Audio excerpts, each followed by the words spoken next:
"My husband doesn't like you, Dad. He thinks you're pathetic." Those were the words that came out of my daughter Emily's mouth when I asked her why I wasn't invited to her wedding, and I swear to God, in that moment, something inside me shattered into a million pieces that I knew could never be put back together. Let me back up a bit so you can understand why this hurts so damn much. Because context matters here, and you need to know what kind of father I've been to really grasp the magnitude of this betrayal. My name is David, I'm 52 years old, and 15 years ago my wife Sarah died in a car accident, leaving me alone to raise our 11-year-old daughter Emily. Hey viewers, before we move on to the video, please make sure to subscribe to the channel and hit the like button if you want to see more stories like this.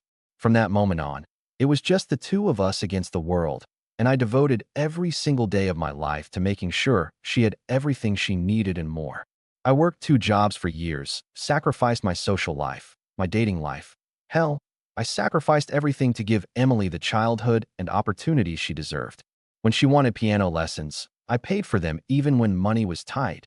When she wanted to go to that expensive private college to study art history, I took out loans and worked overtime to make it happen, never once complaining, because her happiness was all that mattered to me.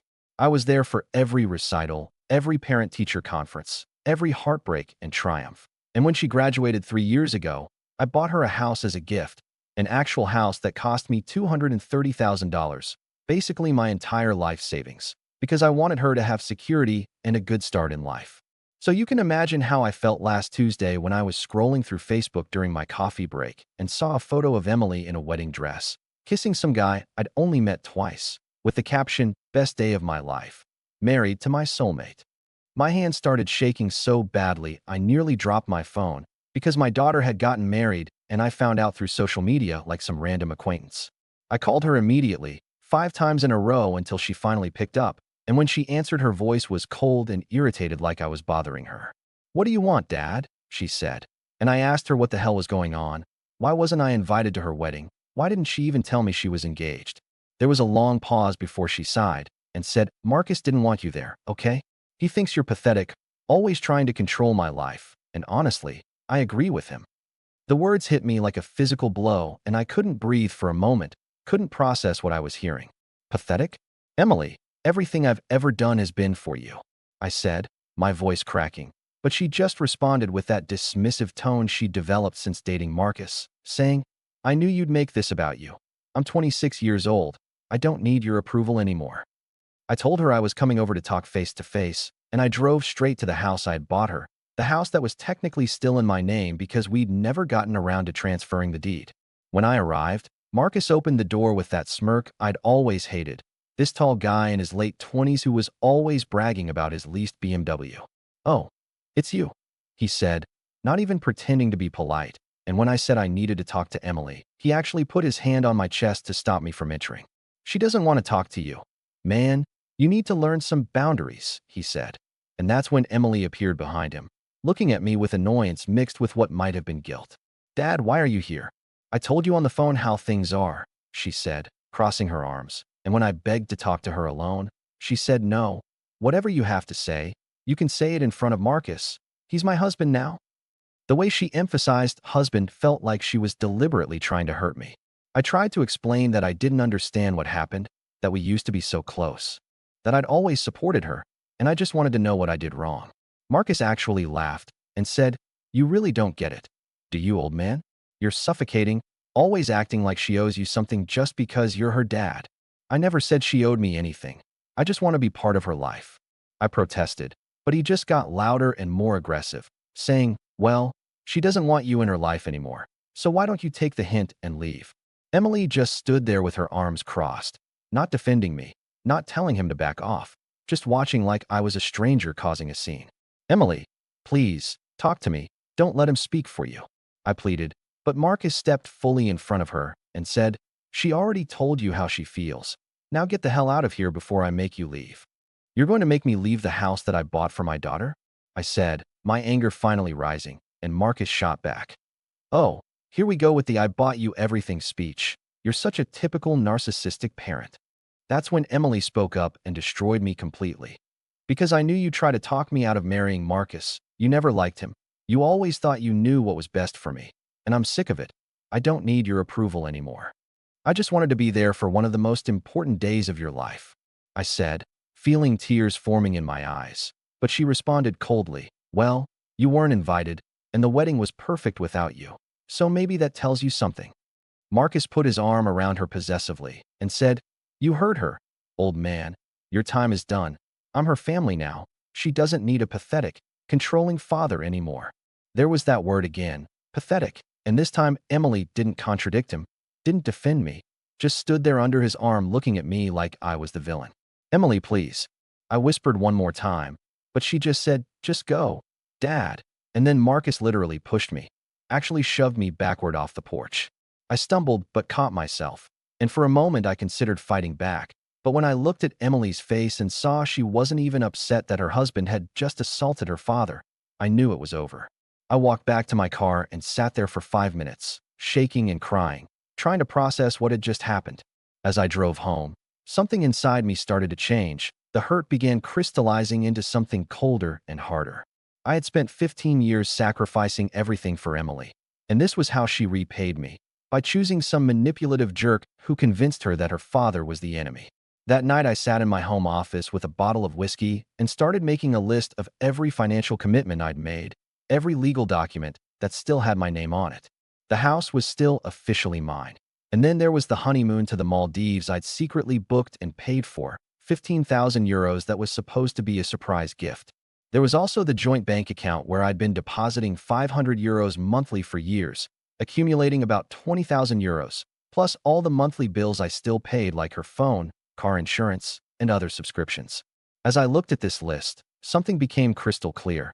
If I was pathetic for caring, if I was controlling for trying to be part of her life, then I needed to step back completely and let Emily and Marcus figure out life on their own without my interference. The whiskey burned as clarity settled over me, the kind that only comes when you've been hurt so badly that something fundamental breaks inside you. Tomorrow, I decided, I would start making some very significant changes, and we'd see just how pathetic Emily thought I was when reality came crashing down on her perfect newlywed life. I didn't sleep that night, not even for a minute. I just sat there in my office staring at that list I'd made, drinking whiskey and feeling something cold and hard settling in my chest where my heart used to be. By the time the sun came up, I knew exactly what I was going to do, and for the first time since seeing that wedding photo, I felt completely calm, almost eerily calm, like I'd finally accepted a truth I'd been avoiding for too long. My daughter didn't want me in her life. She'd made that crystal clear, so I was going to give her exactly what she wanted, a life completely free from her pathetic, controlling father. The first thing I did that morning was call the luxury resort in the Maldives where I'd booked Emily and Marcus's honeymoon, that 15,000 euro surprise I'd been so excited to give them. Hi, I need to cancel a reservation under the name Emily Carter, I said to the receptionist, and when she asked if I wanted to reschedule, I said, no, complete cancellation, refund everything back to my credit card. There was a pause before she informed me that due to the cancellation policy, I'd only get back about 60%, but I didn't care. I just wanted it gone, wanted every connection to their perfect wedding severed. Next, I logged into the joint bank account, that account where I'd been depositing 500 euros every month like clockwork for years, and I transferred every single cent back to my personal account. All 20,000 euros of it. Watching the balance drop to zero gave me a satisfaction I didn't know I was capable of feeling. Then I went through every monthly bill I'd been paying for Emily, her phone plan, her car insurance, her streaming subscriptions, her gym membership, all of it, and I called each company one by one to cancel or remove my payment information. But sir, this will result in service interruption. One customer service rep warned me, and I just said, that's exactly what I want, thank you, and hung up. The hardest part, the nuclear option, was the house, that beautiful 3-bedroom house I'd bought for her graduation, the one that was still legally in my name because we'd never completed the paperwork transfer. I called my real estate agent, a woman named Patricia who'd helped me buy the property 3 years ago, and told her I wanted to put it on the market immediately. David, are you sure about this? I thought this was your daughter's house, she said, concerned, and I explained the whole situation to her. How Emily got married without inviting me, how she called me pathetic, how her husband physically pushed me. Patricia was quiet for a moment before saying, list it. I'll have the paperwork ready by tomorrow. We can probably get 280,000 for it in this market. Which meant I'd actually make a profit. Not that the money mattered anymore. It was the principle. I spent the rest of that day in a strange, focused productivity, organizing documents, signing forms, making calls, dismantling every piece of financial support I'd built for Emily over the years. My phone rang several times, Emily's name flashing on the screen, but I didn't answer. I just let it go to voicemail, and I didn't bother listening to the messages. That evening, exactly 1 week after Emily's wedding, after everything was canceled and the house listing was live, I sent her a single text message. You said I was pathetic and not needed in your life. I've accepted that. You and Marcus are on your own now. Don't contact me again. And then I did something I never thought I'd have the strength to do. I blocked her number, blocked her on every social media platform, deleted every photo of her from my phone, and sat there in the silence of my empty house, feeling simultaneously devastated and liberated. Part of me expected to break down crying, to regret everything and undo it all, but instead I just felt numb, like I'd amputated a diseased limb to save the rest of my body. My daughter wanted to be free of me, and now she was completely and utterly free, and soon she'd learn what that freedom actually cost. For 3 months, I heard nothing from Emily, and honestly, I didn't expect to.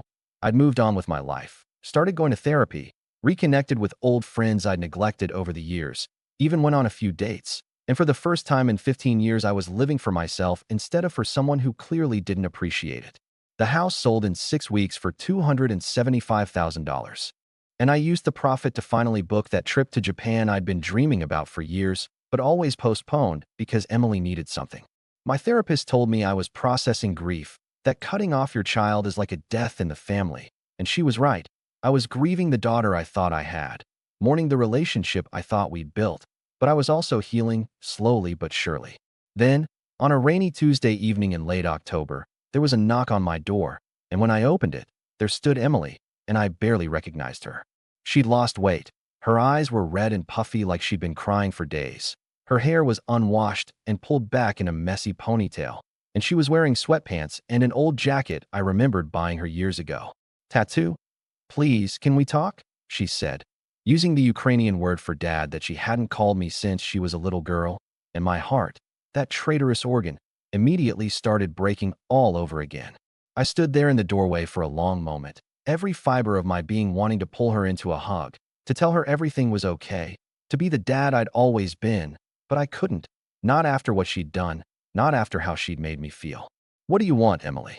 I asked, keeping my voice neutral, and she started crying, actual sobs that shook her whole body. Can I please come in? I need to tell you something, she begged, and against my better judgment, I stepped aside and let her in. She sat on my couch, the same couch where we'd watched movies together when she was young, and she told me everything. How Marcus had been using her, how he'd systematically isolated her from everyone who cared about her, how he'd convinced her that I was toxic and controlling when really he was the one manipulating her.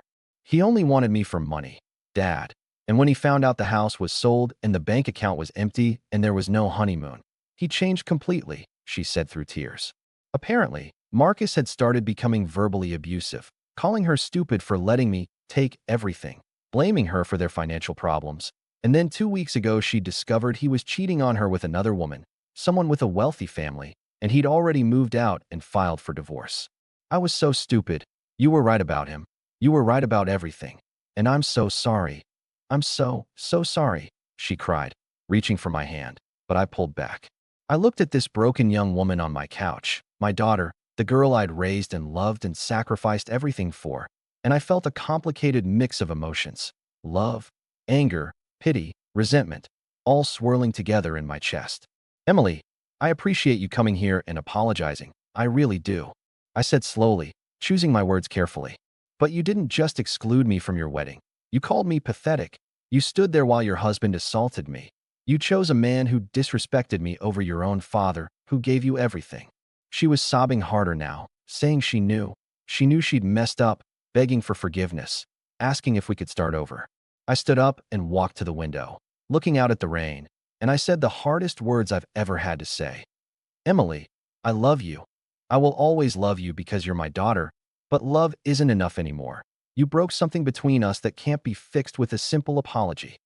I turned to face her and continued, if you want to rebuild our relationship, it's going to take time, a lot of time, and it's going to require you to prove through actions, not words, that you actually value me as your father. I'm not going to be your ATM or your safety net anymore.